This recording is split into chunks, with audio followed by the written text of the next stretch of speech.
Hi guys, in this video I will show you how to set a data limit on Windows 10 and Windows 11, what you need to do.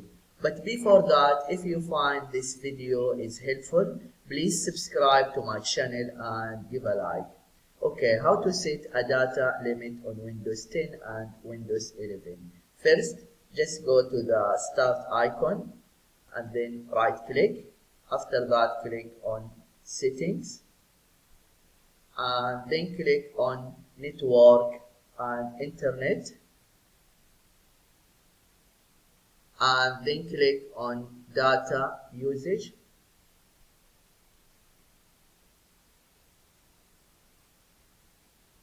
and after that click enter. Here you see data limit, just click enter limit. And here limit type, you can select monthly or one time or unlimited. And here monthly reset data, you can select. And here data limit and the unit. After that click save. Yeah, this is what you need to do if you want to know how to set a data limit on Windows 10 and Windows 11. I hope this video is helpful.